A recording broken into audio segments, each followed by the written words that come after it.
आज की कहानी है दोस्तों, कीमत। एक छोटी सी कहानी है रोहित नाम के लड़के की, जो मिडिल क्लास फैमिली में पैदा हुआ, जो 12th क्लास तक टॉप करता जा रहा था।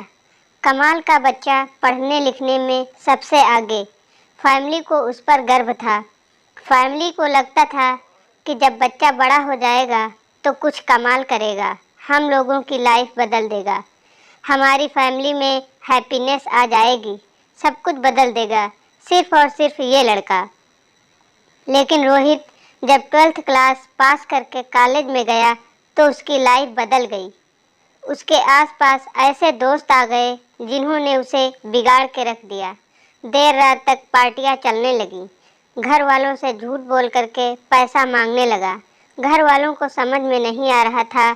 उन्होंने एक दिन इसको समझाने की कोशिश की, लेकिन रोहित ने घर वालों को डांट दिया कि आप मुझे ज्ञान मत दीजिए, मुझे सब कुछ मालूम है और आपकी ज्ञान से बात नहीं बनेगी, आप शांत रहिए, मैं अपनी ज़िंदगी जी लूँगा। घर वालों ने 1 साल के बाद जब रिजल्ट आया तो रोहित एक सब्जेक्ट में फेल हो गया, और जहाँ ये फेल होने वाली बात आई वही ये बात इसको ईगो हर्ट कर गई।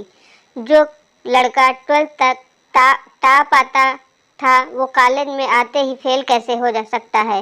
और ये जो फेल होने वाली बात थी रोहित के मन में और दिमाग में इतना घर कर गई कि घर में बंद हो गया, एक कमरे में रहने लगा, घर वालों से बात करना बंद कर दिया, दोस्तों के फ़ोन उठाना बंद कर दिया, यहाँ तक कि बाहर आना जाना बंद कर दिया। रोहित धीरे धीरे डिप्रेशन का शिकार हो रहा था। ऐसा लग रहा था कि उसकी लाइफ यहीं पर ब्रेक लग जाएगा, सब कुछ ख़त्म हो जाएगा।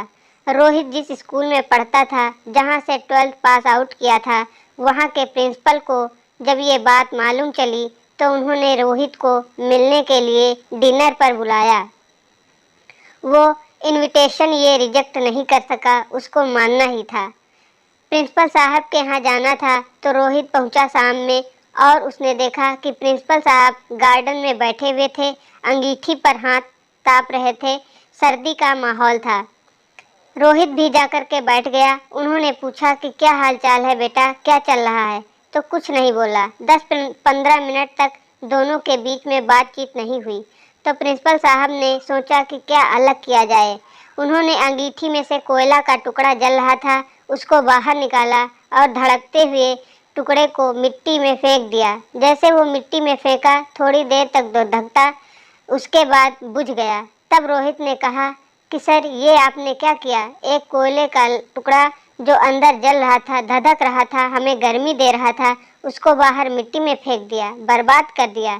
तो प्रिंसिपल ने कहा कि बर्बाद कहाँ कर दिया, कौन सी बड़ी बात हुई है, वापस इसको ठीक कर देते हैं। उन्होंने उस कोयले के टुकड़े को उठाया मिट्टी में से और वापस ला करके अंगीठी में डाल दिया। फिर से वो टुकड़ा थोड़ी देर बाद जलने लगा, गर्मी देने लगा। तो प्रिंसिपल ने पूछा कि बेटा कुछ समझ में आया? रोहित ने कहा नहीं। तो प्रिंसिपल ने कहा कि बेटा, मैं यही समझाने के लिए तुमको बुलाया था, ये जो कोयले का टुकड़ा है ये तुम हो। जब अंगीठी से बाहर आए, गलत संगत में गए, मिट्टी में गए तो बुझ गए, लेकिन वापस आकर के जल सकते हो। शर्त ये है कि अब अंगीठी में वापस आना होगा, अपनी लाइफ स्टाइल बदलनी होगी, अपने दोस्त बदलने होंगे। बस इतनी सी बात तुम्हें समझाने के लिए यहाँ बुलाना चाहता था। रोहित को सारी बात समझ में आ गई, उसकी लाइफ बदल गई। हम में से कई लोग ऐसे हैं जो डिप्रेशन का शिकार हो रहे हैं, सिर्फ और सिर्फ एक घटना की वजह से हो सकता है। जिंदगी किसी मोड़ पर आप फेल हो गए हो और आपको लग रहा होगा कि सब कुछ बर्बाद हो गया है, इससे आगे कुछ नहीं हो सकता। ऊपर वाले के आशीर्वाद, अपनी मेहनत और अपनों के प्यार के साथ कर दिखाओ कुछ ऐसा कि दुनिया करना चाहे, आपके जैसा बनना चाहे।